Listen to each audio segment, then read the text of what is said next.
Ons is besig met die wapenrusting en ons praat oor dress for success. Wie van julle hou daarvan om te dress? Om mooi aan te trek, nee? Trek mooi aan. So as jy na 'n troue toe genooi word of so, dan trek jy jou beste aan. Jy trek gekaller en getaai.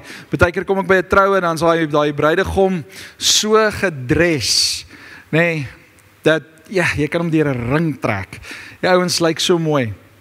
En dan kom die bruid met haar trourok en almal is soos, wow, nee, hulle dress vir sukses.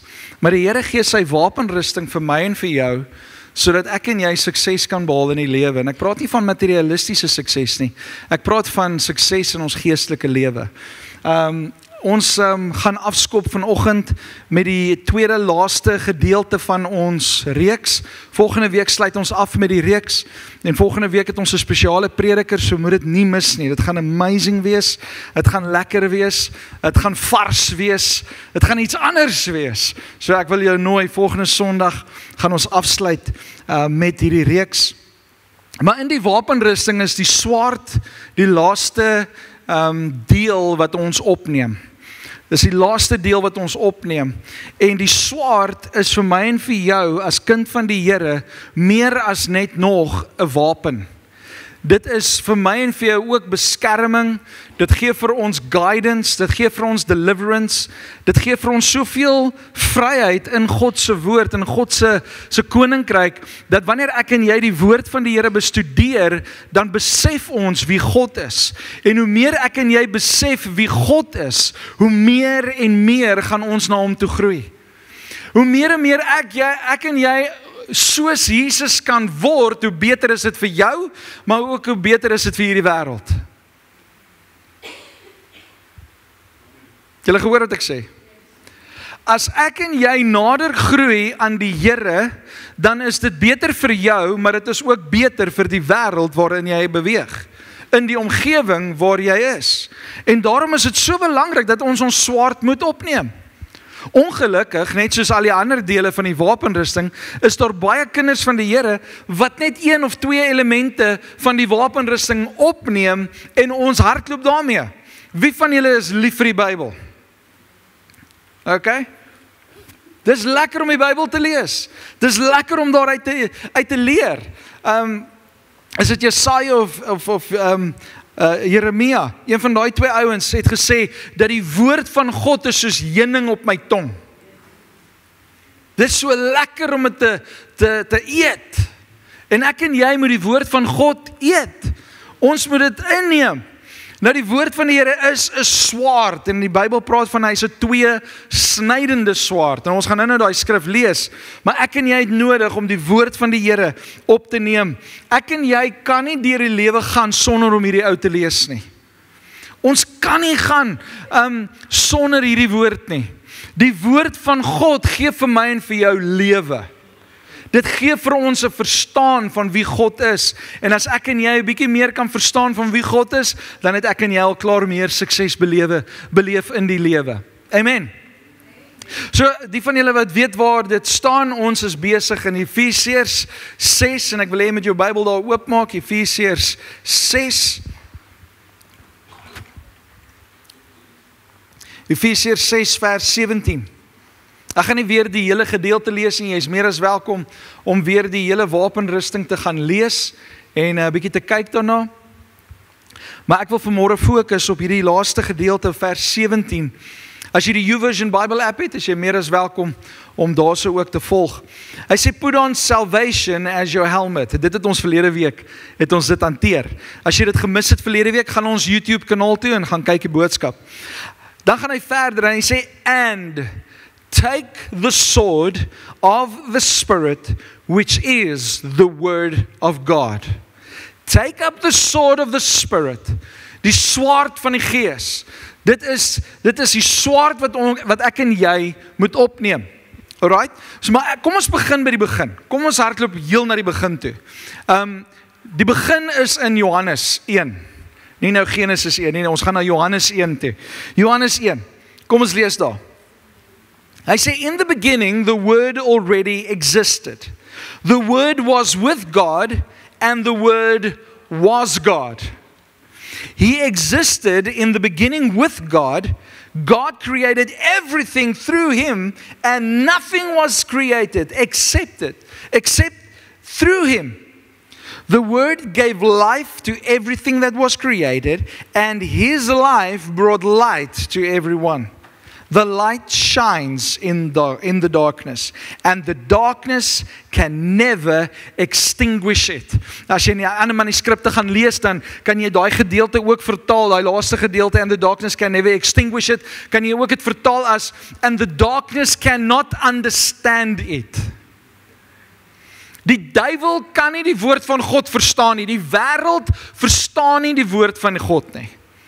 Inteendeel, die Bybel sê op 'n plek dat die kruisdood van Jesus Christus is dwaasheid vir die wêreld. Maar vir ons, kinders van God, is dit die lewe, is dit die wysheid, is dit waarin ons boast, dit is waar ons antwoord lê, is in die kruisdood van Jesus Christus en natuurlik ook die opstanding. Wanneer ek en jy die woord van God vat, dan het hierdie woord die vermoë om nuwe dinge te skep binne in my, binne in jou. Wanneer jy vra vir die Here vir antwoorde en jy kom na die Here toe en jy begin die woord van God lees, dan maak die Heilige Gees die woord vir my en vir jou lewend, hy maak dit wakker en ek en jy kan nuwe ontdekkings ondervind in die woord van die Here. Die woord van God is vol mysteries. Wie van julle hou van 'n goeie mystery movie?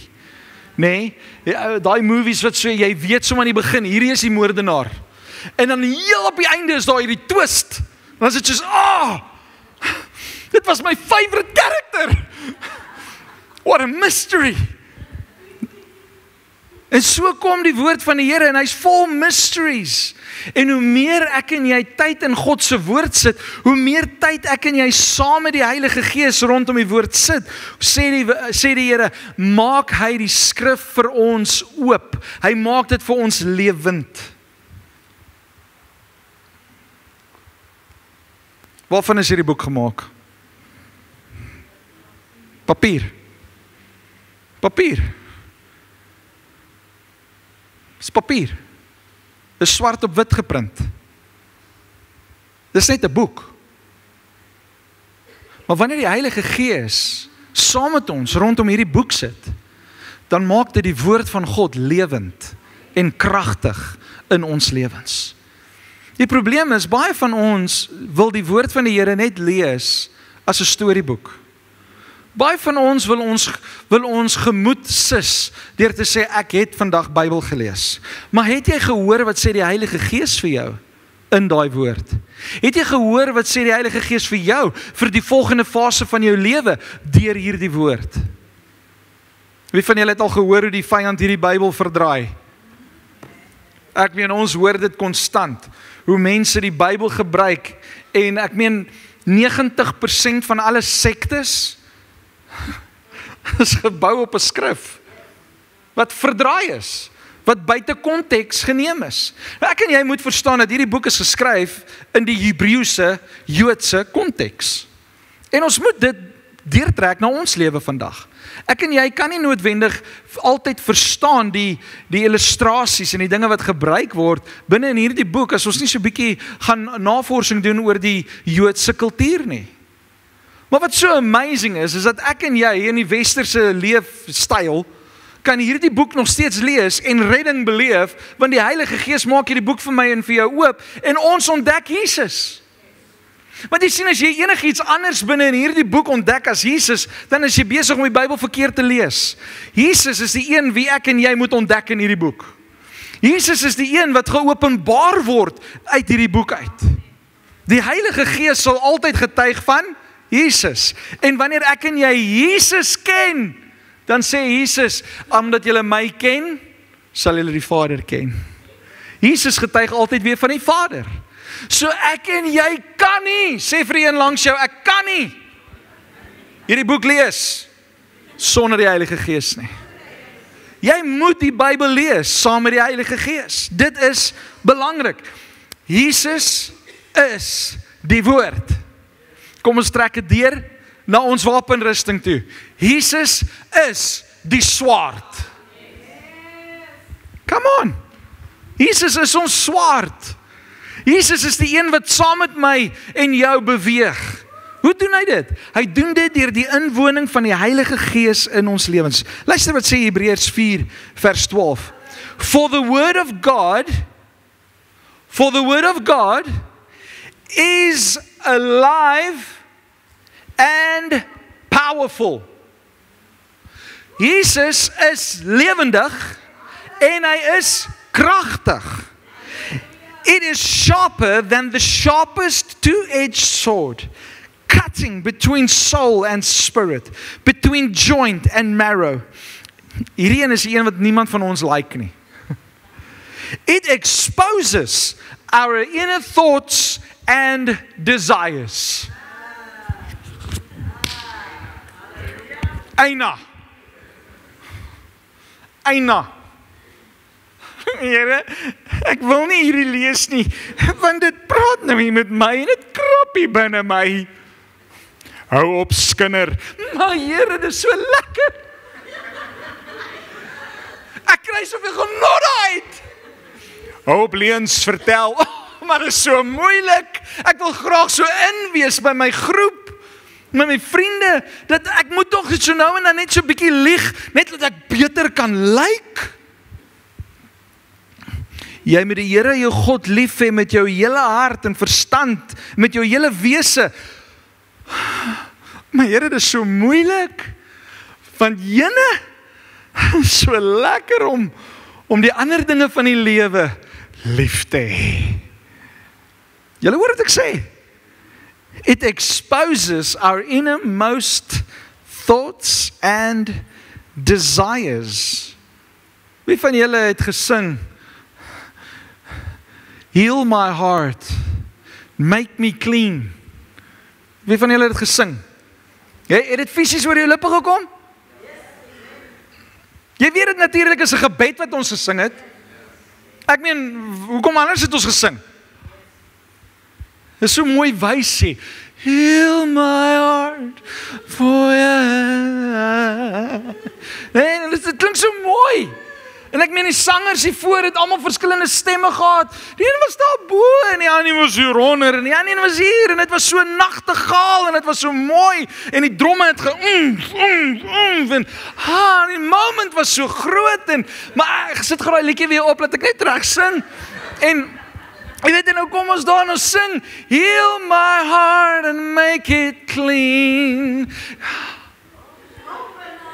Dan staan ons met ons hande in die lug en ons voel so wow deur die moment. En dan kom die Here en hy sê vir my en vir jou hier in die woord, wanneer ek en jy nou lees, dan begin hy 'n bietjie skoon maak en hy begin so krap en hy sê, wyk van my Satan. Come on, kom ons wees 'n bietjie eerlik. Dit gebeur met almal van ons, want ons hou nie van correction nie. Ons hou nie daarvan as iemand jou reg help nie, want jy wil jou sê.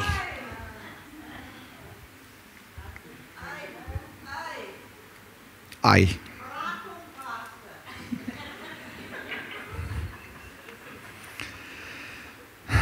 Wie van julle het al daai fotootjies, daai prentjies ge-WhatsApp vir mense? Lekker slaap, nou hier 'n mooi versie.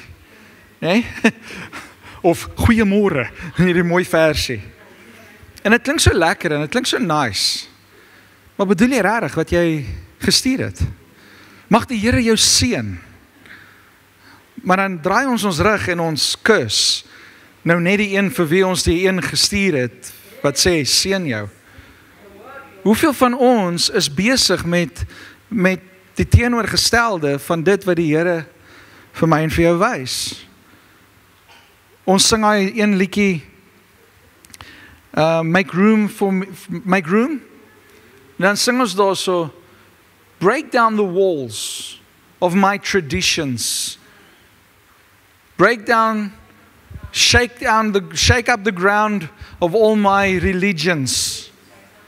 En dan kom die Here en hy skud so bietjie en hy vorm so bietjie en ons lees hier in die woord. Onthou hierdie is tyd tussen jou en die Here wat jy met die Here tyd spandeer en die Here is besig om met jou te praat en met my te praat en hy's besig om ons te vorm en te maak na die man en die vrou wat hy wil hê ons moet wees en hy weet presies wat binne in jou en my is wat hy moet uithaal. Vir jou gaan hy miskien sê hou op skinder, vir my gaan hy sê hou op lieg. Nee, ek bedoel, dit is maar net 'n voorbeeld. Maar jy wil hoor wat ek sê.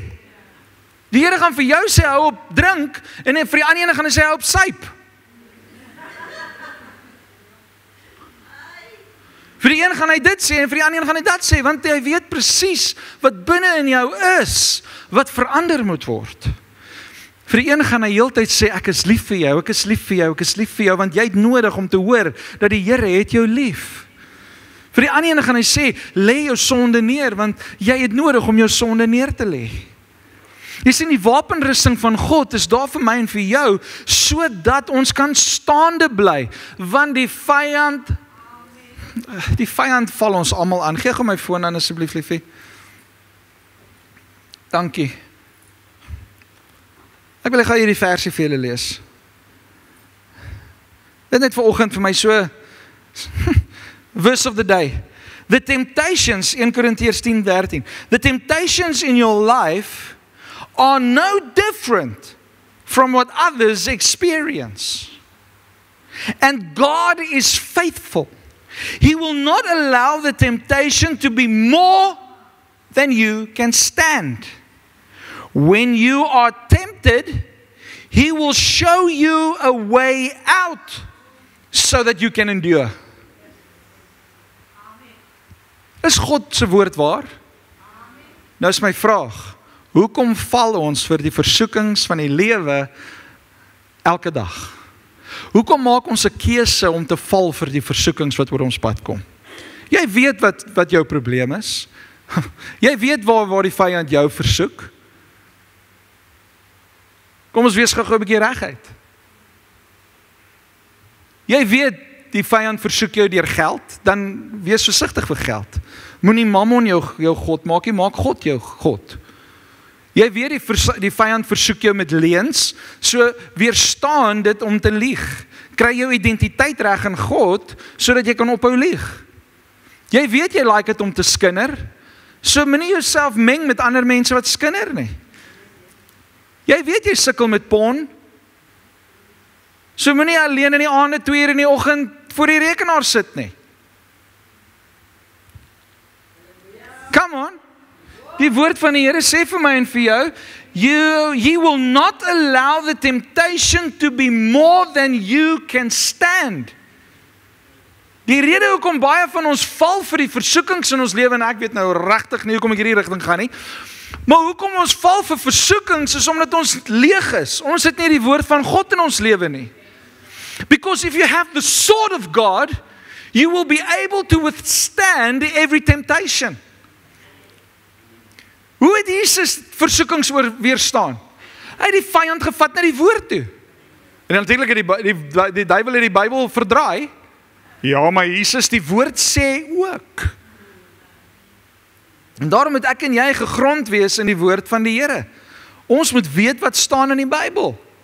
Moenie vir my wag nie.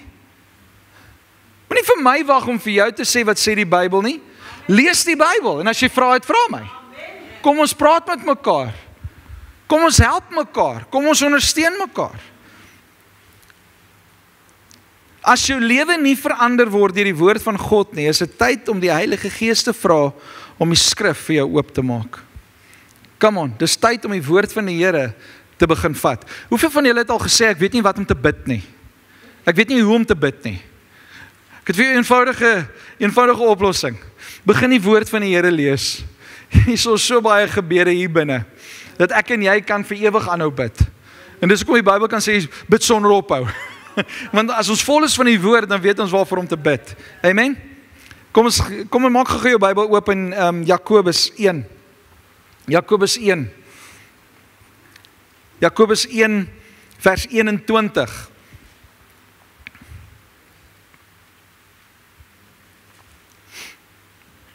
So get rid of all the filth and evil in your lives. and humbly accept the word God has planted in your hearts, for it has the power to save your souls. The word of God has the power to save your soul. Kom ons praat gou 'n bietjie daaroor. Die siel bestaan uit jou wil, jou emosies en jou intellek. Dis jou sielsdimensie. Jou geesdimensie bestaan uit aanbidding teenoor God. Jou vlees bestaan uit bloed, vleis, nie rys nie, en bene. Maar jou sielsdimensie is die een waar ons baie keer ons probleme het.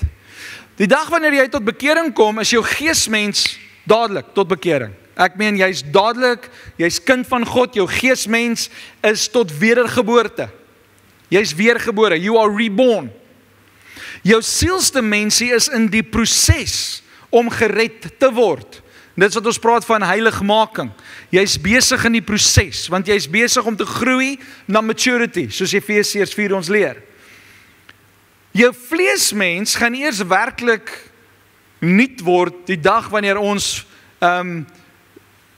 vernuwe, verheerlikte liggame kry. Die dag wanneer ons in God se teenwoordigheid kom.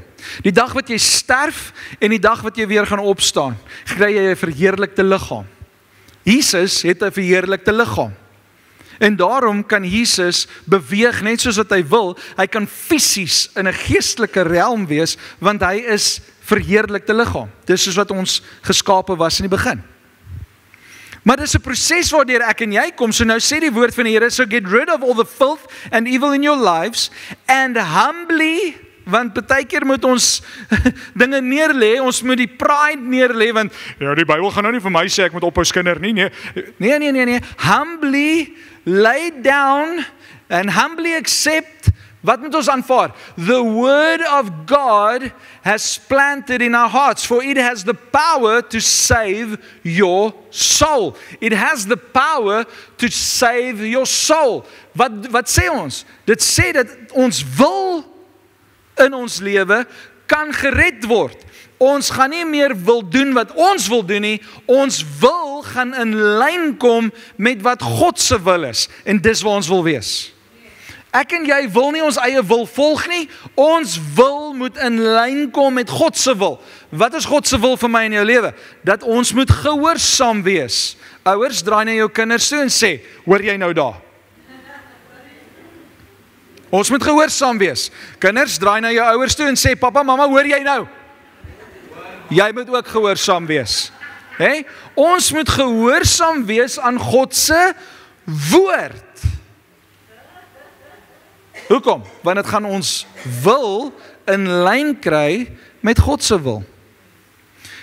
Dieselfde plek, God se woord gaan ons emosies help om in lyn te kom. Wie van julle was al emosioneel oor sekere dinge? En ek praat nie nou net van huil en so nie, ek praat van baie keer daai woede wat opstaan, hè? En emosies, ek meen rollercoasters en ons gee die skuld vir baie dinge vir ons emosies, maar hormone dit en dit en jy weet en hot flashes en ek weet nie wat so goed als nog ons noem van emosies nie. Emosies kan onder beheer kom wanneer ons in die woord van God is. Dis soos wat ek verlede week vir julle gesê het, ook langs die netbalbaan staan en hierdie emosie binne my wakker word.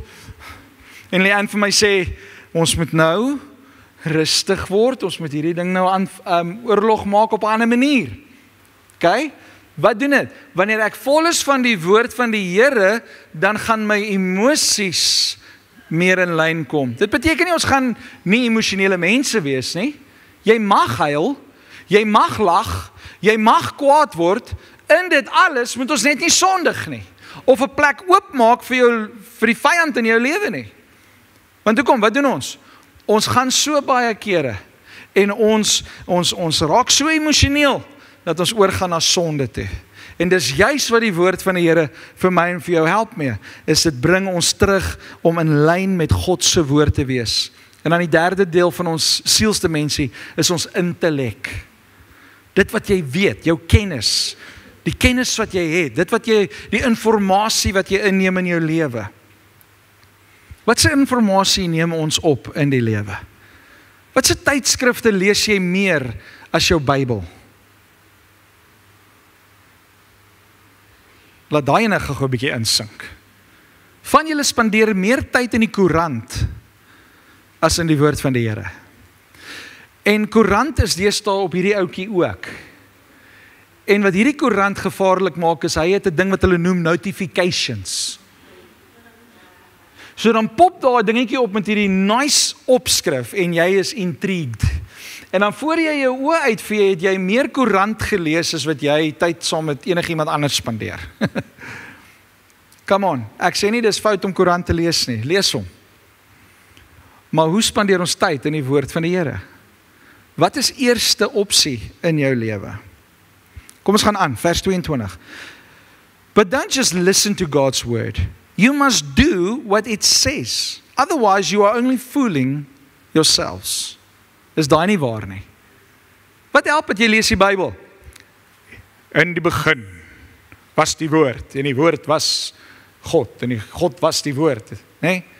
Wat help dat jy lees dit, en jy neem nie notisie daarvan nie, en jy laat nie toe dat dit jou lewe verander nie? Wat help dit, ons lees hierdie versie in 1 Korintiërs, the temptations in your life are no different from all the other people around you. Jy sal nie bo jou kragte versoek word nie. Menende, jy sal capable wees om in elke versoeking wat voor jou kom, staande te bly en te kan hardloop. Moenie macho probeer wees en met die versoeking probeer stoei nie. Nee, sit die TV af, hardloop.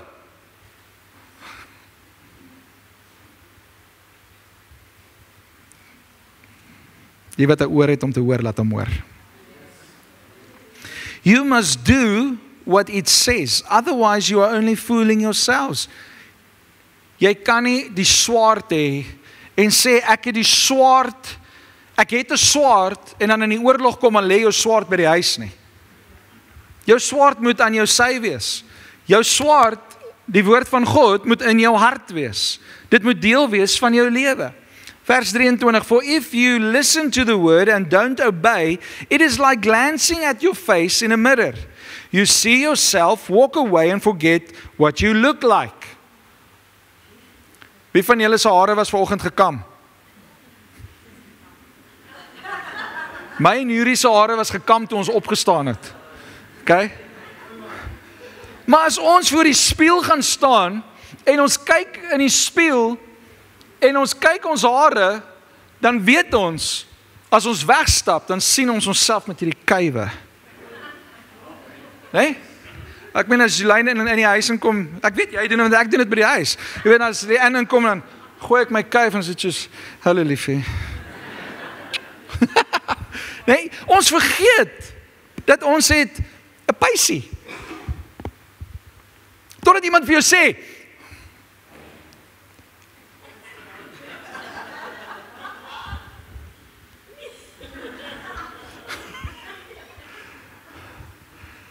want jy sien jouself in die spieël en jy loop weg en jy vergeet. Ons lees baie keer die woord van die Here en hy gee vir ons soveel amazing dinge. Hier's 'n versie wat in rooi staan in my Bybel. My grace is all you need. My power works best in weakness. Ons lees dit, ons sien dit, nou loop ons weg en ons kom in 'n situasie waar ons bid en sê, Here verlos ons, help ons. Ek is so swak, ek weet nie wat om te doen nie. Ons het nou net gelees, my grace is all you need.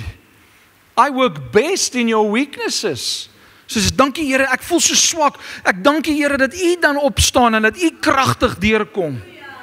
Here, ek voel so nuttig en so klein. Ek voel so alleen, maar ek dank die Heilige Gees wat U wat in my is groter as hy wat in die wêreld is. So ek dank U Here dat U my opbou en dat U my krag gee, dat U my help om hier voor te staan en die woord te kan bedien. Al voel ek miskien op hierdie oomblik alleen en nuttig en klein en inadequate. Kom die Here en hy sê ek maak jou sterk. So dankie Here. En wat gebeur? Nou het ek vrymoedigheid om op die verhoog te klim en die woord te bedien, want ek weet, al is ek swak, is hy nog steeds sterk. Want hy het nou net gesê, my grace is all you need. So Here, dankie vir U genade vandag. Dankie dat U genade kom en ons help. Hy gaan verder en hy sê, you see yourself walk away and forget what you look like. Vers 25, but if you look carefully into the perfect law that sets you free, and if you do what it says and don't forget what you heard, then God will bless you for doing it. Die Here gee vir ons almal rewards. En hierdie is 'n blessing. Dat hy sê, ek gaan jou seën as jy meer tyd in my woord spandeer. En ek meen, die Here kan jou seën op enige manier, net soos wat hy wil. Amen. Die swaard van God is sy woord. Ek en jy kan nie die wapenrusting aantrek en sê ons het die swaard, maar ons spandeer nie tyd met die swaard nie. Dis is om vir 'n klein babietjie 'n samurai sword te gee. Nee, julle almal het daai YouTube video's al gesien. Dan staan hy ou daar so, nee, en dan gooi hulle 'n waardlemoen dan is die waardlemoen so een stuk en dan wys hulle in slow motion. Dan is hy gesplit. Jy het dit nie eens gesien nie. Jy het nie eens gesien hy swaard gaan deur die waardlemoen nie. Sit so swaard in 'n 2-jarige se hand. Kom papa! Speel! Run away. Hardloop van daai versoeking. Jy gaan die swaard in 'n bekwame man en vrou se hand sit. Iemand wat geoefend is daarin. En Dawid sê vir Saul toe hy sy wapenrusting vir hom gee. Hy sê nee, ek kan nie vir Goliat gaan aandurf met hierdie nie, want ek is nie geoefen met jou wapenrusting nie. Ek en jy moet elke dag van ons lewe geoefend wees met die wapenrusting van God. Ek en jy moet elke dag die wapenrusting van God uitleef. Ek meen ons sien vir Jesus waar die duiwel vir Jesus aanval met die woord van die Here en hy sê dit staan geskrywe en dan sê Jesus ja maar die woord van die Here sê ook dit en jy moenie dit nie en jy moenie dit jy moet gehoorsaam wees aan die woord van die Here. Jy wil nou iets perform, jy wil miraculous goeders doen, maar die miraculous is nice, maar die gehoorsaamheid is beter. En Jesus wys heeltyd terug vir die vyand na die skrif waar hy gehoorsaam is aan God se woord. Waarvoor gebruik ek en jy die woord van die Here? Gebruik ons dit om slim en wow en adequate te klink voor mense, om aansien te kry voor mense? Ek en jy moet die woord van God gebruik om in gehoorsaamheid tot sy wil te funksioneer. Dis waar ons moet wees. Nie in ons eie pride en ons eie siening en goede, nee, sodat ons kan verander word. Sodat ek en jy meer en meer soos Jesus kan wees. Dis hoekom ons tyd spandeer in die woord. Ek meen, ek is nie 'n ou wat altyd die skrif onthou waar hy staan nie. Ek is nie sommige mense wat die Bybel uit my kop uit kan lees vir jou vers vir vers nie. Dis wow, dis great, dis awesome. Groei daarin, doen dit. Memoriseer die woord van die Here. Maar as daai woorde net letters is wat deur jou brein hardloop, maar dis hierso niks verander nie, dan beteken daai memorisering vir jou absoluut niks. Die woord van God moet jou lewe verander. En dan wil ek hierdie stelling maak.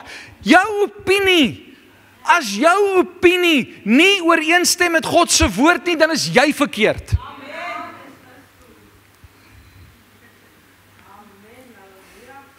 Jy's verkeerd. Jy moet jou opinie in lyn kry met God se woord.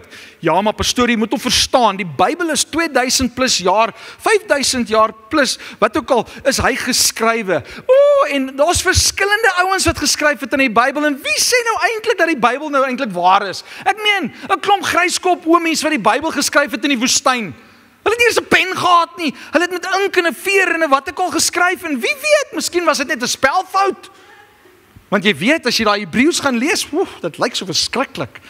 Die L lyk soos 'n S, en 'n S lyk soos 'n P, en 'n P lyk soos 'n F. En 'n B is eintlik 'n F klank. So wie sê? Miskien het die Bybel eintlik gesê, die Here wil hê dat jy moet die beste in jou huis wees, deur almal af te trap. Ekskuus, jou opinie is verkeerd. Want die Here sê ons moet kom in humbleness. Ons moet kom soos 'n diensknegt. Jesus self, die koning van alle konings, het gesê, ek het nie gekom om gedien te word nie, ek het gekom om te dien. So kom in lyn met God, kom in lyn met Jesus. Dit help nie, jy maak jou eie opinie oor dit nie. Jy kan die vers gaan lees soos wat jy wil. As dit teenstrydig is met God se woord, dan moet jy jou opinie verander. Ja, maar pastoor, ons moet almal lief hê. Ja, ons moet almal lief hê, maar ons moet almal reg help ook. Wie sê so? Kom nou, kom saam met my. 1 Timoteus. Maak gou jou Bybel oop. 1 Timoteus 3. 1 Timoteus 3.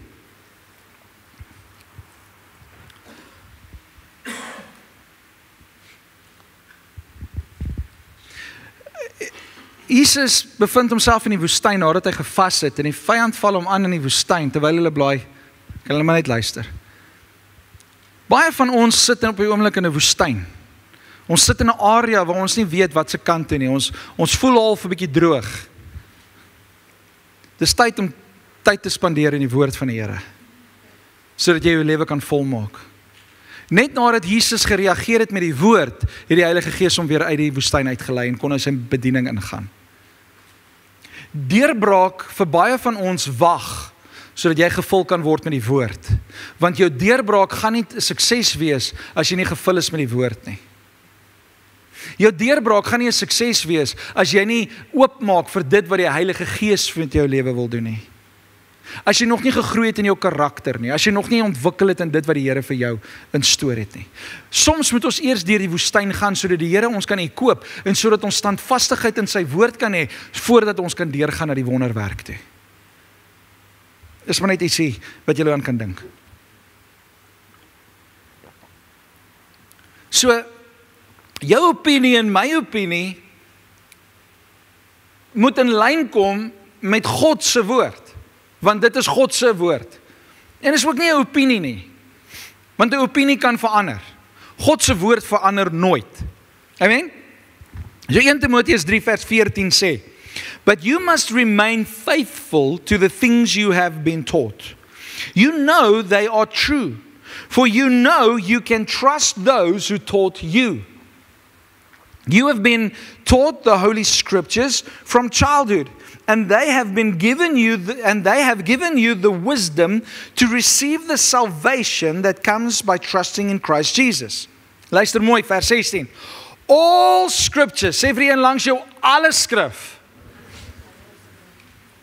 All Scripture is inspired by God and is useful to teach us what is true and to make us realize what is wrong in our lives. Soms moet ons net bewus word dat dit verkeerd is.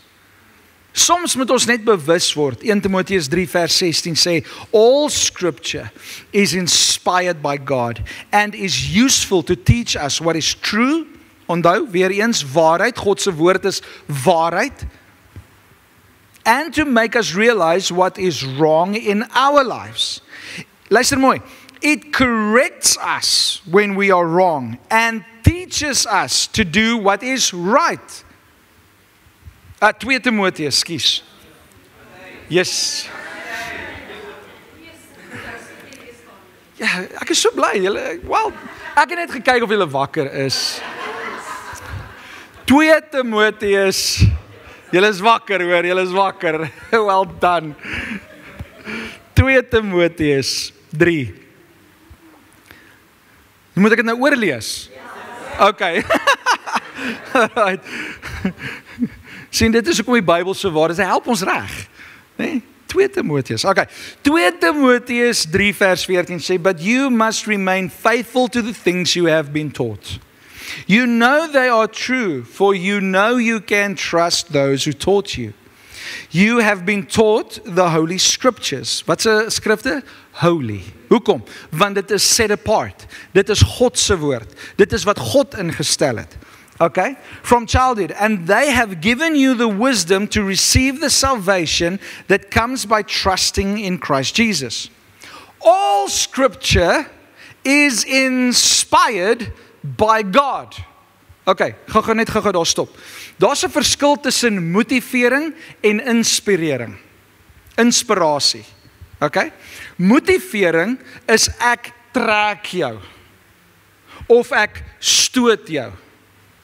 Ek sit die krag in om jou vorentoe te beweeg, of om jou te trek waar ek wil wees. Ek motiveer jou. Ek doen iets saam met jou, sodat jy kan beweeg. Dis motivering.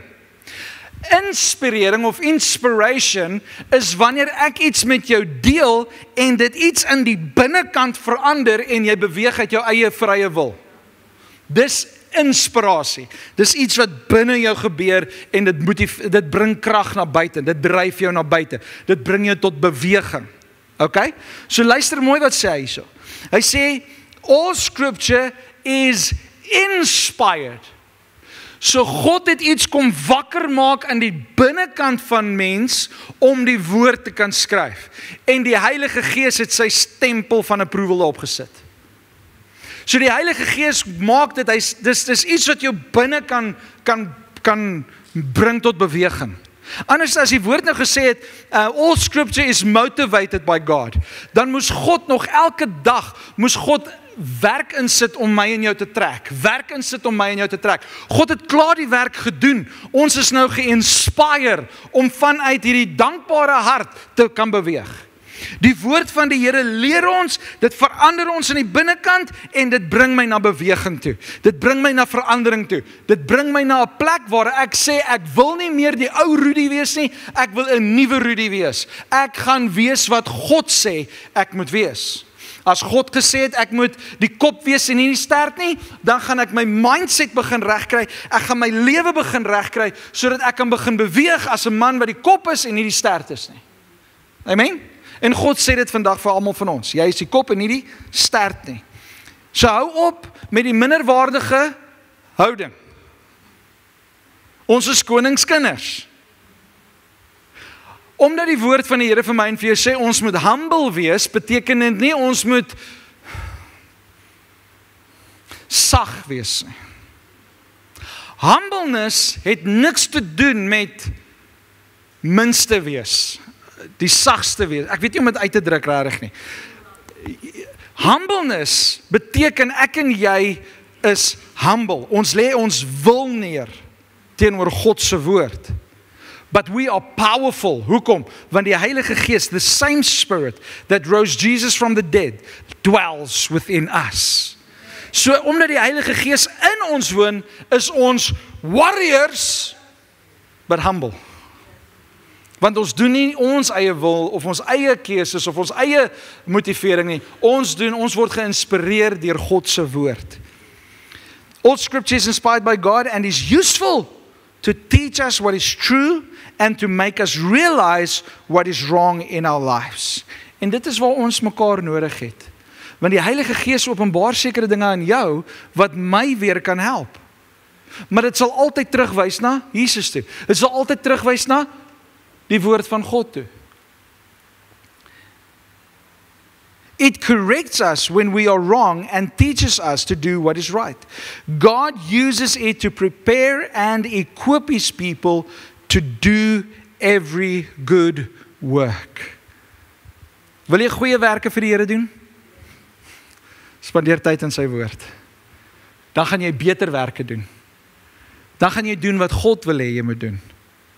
Want as God vir jou gesê het om iets te doen en jy doen dit, dan is jy gehoorsaam. As God nie gesê het jy moet dit doen nie en jy gaan doen dit, dan is jy eintlik ongehoorsaam aan God se woord. Want wat is die motief agter jou aksies?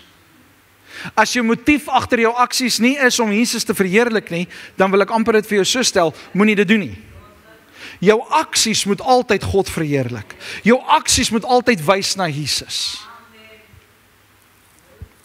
God uses it to prepare and equip His people to do every good work. 3 maniere hoe ons die swaard kan opneem. Is jy reg? Gaan jy die swaard van God se woord opneem in jou lewe? Is dit tyd om miskien daai reminder op jou foon te stel om te sê I need to read the Bible? Is dit tyd om daai Leanne het in die begin gepraat van die good habits?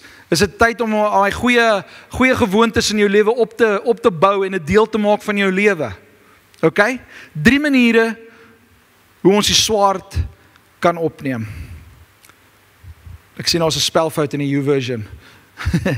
3 maniere hoe om die swaar kan opneem. Right, nommer 1. Memoriseer skrifte om staande te bly teen versoekings.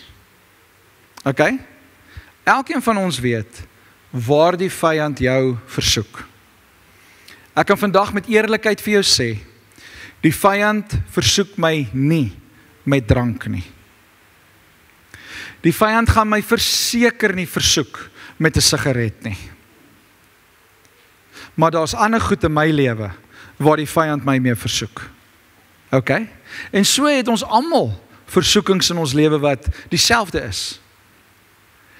En dis die ding wat die vyand baie keer doen, is hy kom sê vir jou, dat jou versoeking wat hy jou nou mee versoek, die sonde wat nou voor jou deur lê, is groter. En moet vir niemand sê daarvan nie, want jy is die enigste een op hierdie aardbol wat sukkel met drank. Jy is die enigste een op hierdie aardbol wat sukkel met porn. Jy is die enigste een wat sukkel op hierdie aardbol met skinder. Ons het nou gelees, versoekings is dieselfde. Jou versoeking lyk net miskien so 'n bietjie anders as myne. Jy is nie alleen nie, die vyand val jou ook aan.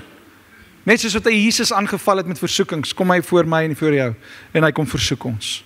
Jong mense, ek wil vir jou sê, jy moet jou lewe bou op die woord van God, sodat jy staande kan bly. Die woord van die Here sê, waarmee sal 'n jongeling sy pad suiwer hou? Deur sy lewe te hou aan die woord van God. Amen? Dis waar ons lewe hou. So, memoriseer skrifte om staande te bly teen versoekings. Psalm 119, vers 11 sê, I have hidden your word in my heart, that I might not sin against you. So wanneer ons die woord van God in ons lewe inbou en dit in ons lewe inhou, dan staan ons teen versoekings. Jy gaan meer krag hê om op te staan teen die versoekings, want jy kan sê, die woord van die Here sê die volgende. Maar as jy nie die woord van God senter maak in jou lewe nie, en die versoekings kom staan voor jou, dan het jy geen swaard waarmee jy die vyand mee kan verdryf nie. Tel op jou swaard, want die Here wil hê dat jy moet staande bly.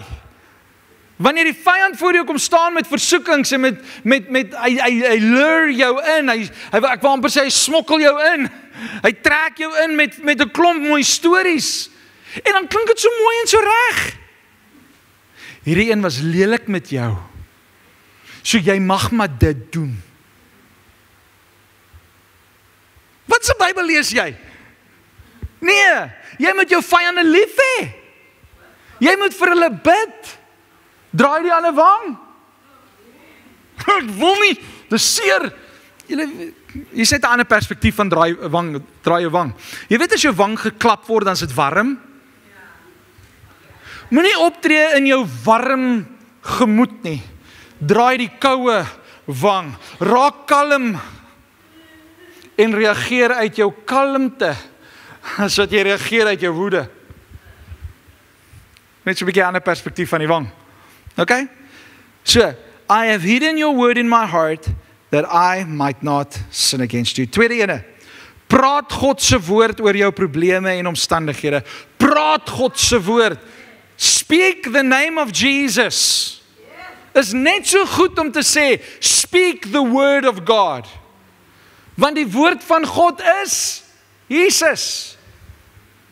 Want die skrif wys ons na Jesus. Dis hy wat vir ons die redding gee, dis hy wat vir ons die oorwinning gee.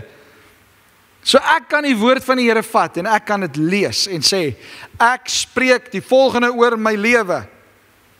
Ek is aanvaar. God het my lief. Niemand het jou lief nie. Kyk hoe reageer hulle. Kyk hoe daai ou vir jou gekyk vandag by die kerk. Daai ou se oë het so gekyk. Hy het nie sy bril opgehad nie, sy oë het skeel getrek, man. En jy dink dit is jou probleem. Dis nie jou probleem nie, jy moet 'n bril kry. Okay? Come on, kom ons wees gou eerlik. Ek is in my haastigheid, hardloop ek hier verby, en jy groet my, hallo pastoor. Niks soos, jy's hy het net vir my gesê, jy's. Hy wou weer niks met my praat nie, want hy ag my nie goed genoeg nie. Hy is mos 'n verhewe oor ons. Hy staan mos op die verhoog. Hallo, ek staan nie onder. Ek sit saam met julle, ek het vanoggend onder gestaan en gehoorship. Maar nou maak ons prentjies en die vyand kom praat goedjies in jou kop. Jou vrou is nie lief vir jou nie. Jy het gesien? Jy gesien sy is nie lief vir jou nie. Toe jy jou hand uitsteek na haar, toe skuif sy weg. My vrou my nie lief nie. My huwelik is besig om op die rotse te gaan. Nee! Dit was gister baie warm, die humiditeit was 93%. Jou vrou het warm gekry. Sy wou net 'n bietjie spasie gehad het vir afkoel. Maar die vyand kom vat iets wat jy gesien het en hy begin met jou brein smokkel. Vrouens, my man het my nie lief nie, want hy wil nie vir my daai mooi rokkie gekoop het nie. Hallo, jou man is besig om te spaar sodat jy vir 'n naweek kan weggaan en jy soek 'n rokkie. Manne, jy sien nou sien ek ewes klik die vrouens draai. Hey, het jy gehoor? Ek het gehoor, hoor.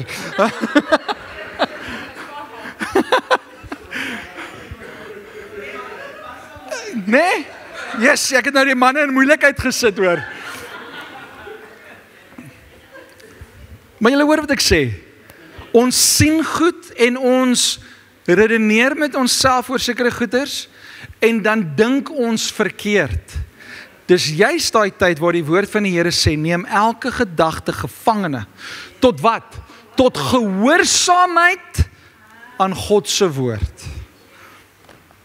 Ek weet my vrou het my lief. Want sy het my gekies 20 jaar terug.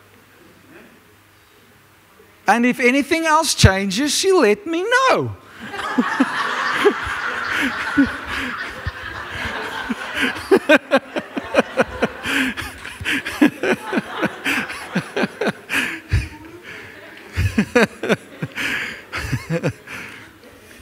Dis as die vrou wat, die man kom dronk by die huis aan en hy slinger so by die huis in en hy sit die lampie aan en hy sien, daar sit sy vrou by die een fyn kersliggie en sy sit so en sy het kyk hulle huweliksertifikaat so deur en hy sê, en sy sê, nee, ek kyk of hierdie dinge vervaldatum het.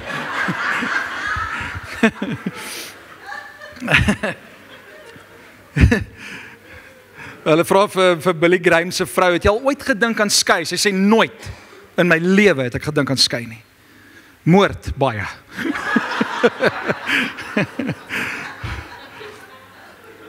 So ouens, ons gaan deur goed. Ons gaan deur goed. Maar die woord van die Here dra ons daardeur. Want dis juist deur die trials en moeilike dinge in ons lewe wat ons help om karakter te bou. Dit help ons om sterker te word. Dit help ons om te weet, as my vrou my op daai angle kyk, gaan was die skorrel goed. Nee? Ek weet, ons moet mekaar begin lees, ons moet mekaar begin optel, maar die probleem daarmee is, ons lees dit verkeerd, want jou emosie is nie reg nie, en nou begin die vyand met jou woer speel, en daai ons verlede week gepraat oor die jou. Nee, hy begin woer en jou met jou speel, en hy is op en af lewe, then you see it, then you saw it. En die hele tyd net op en af, maar die Here wil hê dat ons met konstante lewe leef, en dit gaan ons net regkry deur die woord van God. Amen. Nommer 3. 3 maniere hoe ons die swaard van God se woord kan optel in ons lewe. Nommer 3. Kom ek lees gou vir julle nommer 2 se versie. Matteus 4 vers 4. But Jesus told him, no. The scriptures say, people do not live by bread alone, but by every word that comes from the mouth of God. Dis waar ons lewe is. Dis waar ons oorwinning kry, is in die woord van God. Ek wil gou net weer terug, maar ek moet dit sê. In die huwelike is dit so moeilik die afgelope tyd. dat baie van die huwelike word aangeval en die vyand is besig daarop uit om huwelike te probeer teiken, om te kyk of hy die huwelike kan laat val. Hoekom? Want hy wil hê dat die generasies na jou moet nie survive nie. En die vyand is besig om huwelike aan te val. Praat die woord van God oor jou huwelik. Praat die woord van God oor jou vrou. Sy is mooi, sy is geskape in die beeld van die Here. Hou op, kyk vir ander vrouens. Vrouens, praat oor jou man, dit wat jy sien in sy gees. Moenie praat oor jou man, dit wat jy sien in die vlees nie. Hou op om jou man af te breek, maar praat God se woord oor hom.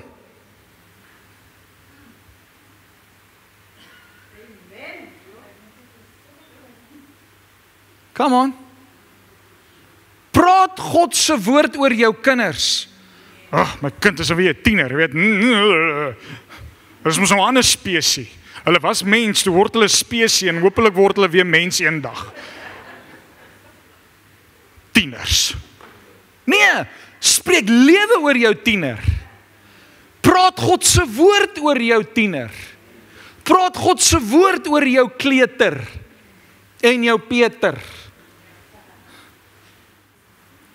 Gebruik die Bybel, punt nommer 3. Gebruik die Bybel vir wysheid en leiding. Vir wysheid en leiding. 2 Timoteus 3 vers 16, ons gaan dit weer lees.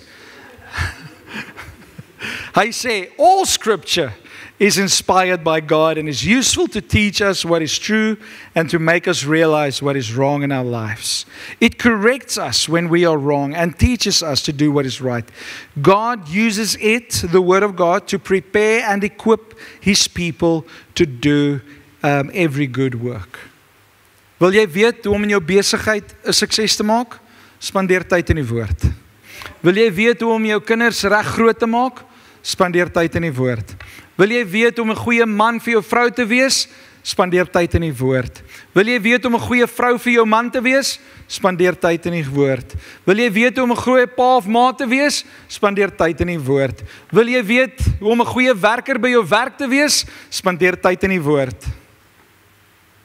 Die punchline is, spandeer tyd in die woord. Wie van julle wil beter mense wees? Spandeer tyd in die woord.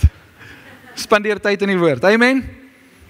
Nou kom ons maak 'n punt daarvan om die Bybel deel te maak van ons lewe. Die ouens het so ver gegaan om amazing apps op ons fone te kan hê, sodat ons die woord van die Here by ons kan hê. Ek stap nie met my Bybel onder my arm elke dag waar ek is nie. Ja, ek is 'n pastoor, maar ek doen nie dit nie.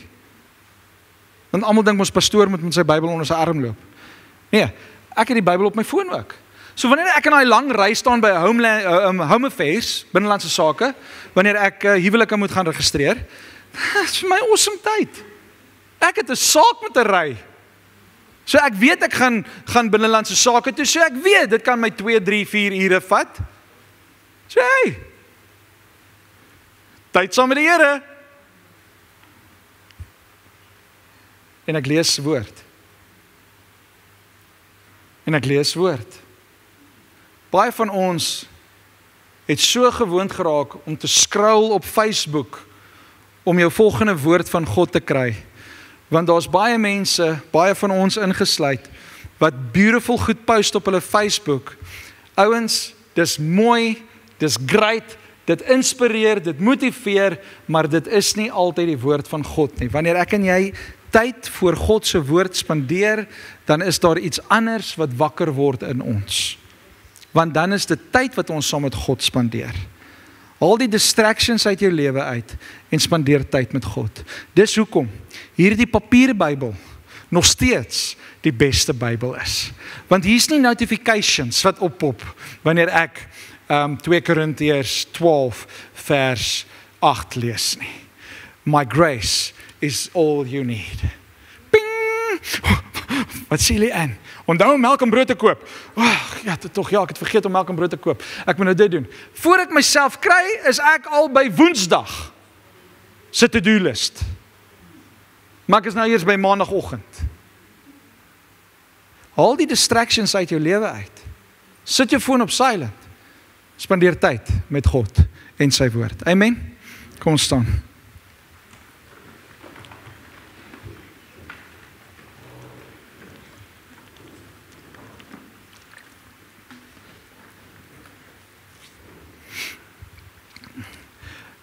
as jy wil begin deur om God se woord te verstaan, is daar 'n baie kort psalm in die Bybel. Psalm 119.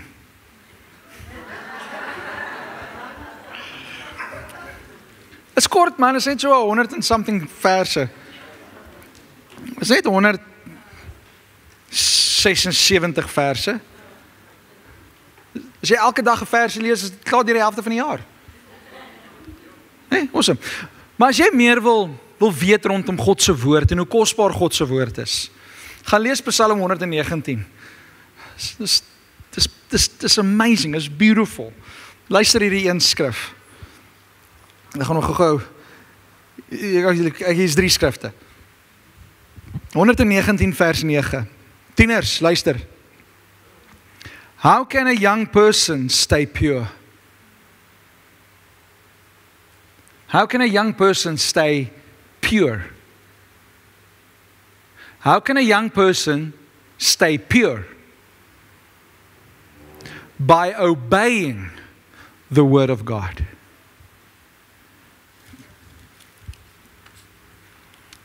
Vers 105. Your word is a lamp to guide my feet and a light for my path. Dis God se woord vir my en vir jou. God se woord gaan vir my en vir jou altyd bring by 'n plek van oorwinning. Dit beteken nie, daar gaan nie 'n oorlog wees nie. Die woord is 'n swaard. En ek en jy het 'n swaard nodig in die oorwinning. In die oorlog. Om oorwinning te behaal. Daarom het ons die woord van God nodig in ons lewe. Dis nie net nog 'n Bybel nie. Dis nie net nog 'n ding wat ons deel maak van ons lewe nie. Dit is die ding wat ons moet deel maak van ons lewe. Dis die hoogste autoriteit in ons lewe. Dis die woord van God. Hemelse Vader, ek bid vir elke man en vrou wat hier voor my staan. Elke seun en dogter. En ek bid, Heilige Gees, dat U elkeen sal kom wakker maak rondom U woord. Heilige Gees, dankie dat U hierdie Bybel vir ons gegee het. Dankie dat ons hierdie woord kan vat en dit in ons harte kan bære en ons lewe daarvolgens kan leef. Want ons weet, Here, die wêreld is boos. Die duiwel loop rond soos 'n brullende leeu en hy kyk wie hy kan verslind. En so wil ek bid, Here, dat U elkeen van ons wat vanmôre hier is, sal help om die wapenrusting deel te maak van ons lewe. Dankie, Here, dat ons vandag kan sê, ons neem die helm van verlossing as verlossing, Here, en ons sien die verlossing en ons leef 'n lewe van verlossing. En ons doen alles in ons vermoë om verlos te wees, maar ons kan net verlossing kry deur een persoon, en sy naam is Jesus.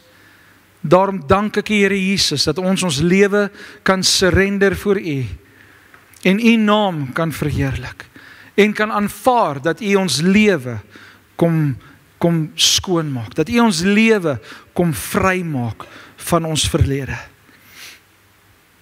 Dankie, Here, dat ons die borswapen kan aantrek, die geregtigheid van God. Here, dat ons lewe gevul sal wees met geregtigheid. Dat ons harte sal weet wat reg is en wat verkeerd is. Dat, ja, Here, selfs die nitty-gritty goeders van die lewe, daai stopstraat wat voor ons is. Dat ons sal weet dat dit is reg om te stop by daai stopstraat. Here, die intense goed in ons lewe, Here, dat ons sal weet dat geregtigheid ons bring by 'n plek van oorwinning. En dat ons selfs by ons besighede, ons werke, by die skool, waar ons ook al beweeg, dat ons manne en vroue van geregtigheid sal wees. Al maak dit vir ons dit makliker, Here, al is dit 'n halwe lentjie te vertel, maak dit miskien die lewe vir ons maklik, maar Here, dit is nog steeds ongeregtig. En daarom bid ek, Here, dat ons lewe sal bou en sal leef in geregtigheid. Dat ons die waarheid sal praat en in dit dan ons lewe sal omgord met die waarheid. En dat ons lewe geleef sal word met reg, met dit wat reg is. Dankie Here dat ons die skoene van bereidheid kan aantrek om die evangelie van die goeie nuus van Jesus Christus in vrede kan verkondig met mense rondom ons. Dat daar waar ons beweeg, dat U vir ons die boldness en die courage sal gee om in terreine in te beweeg, Here, wat ons miskien gedink het, ons nooit in sal beweeg nie. Dank ek U Here dat U vir ons daai boldness gee om dit te kan doen. Want ons het die skoene aan van die goeie nuus dat Jesus Christus is die redder. Hy het gesterf aan die kruis, maar hy het weer opgestaan. Hy het opgevaar na die hemel en as gevolg daarvan het hy die Heilige Gees vir ons gestuur. En so wil ons vandag vir U dankie sê, Here. Dankie vir die geloof wat U vir ons gee as 'n skild.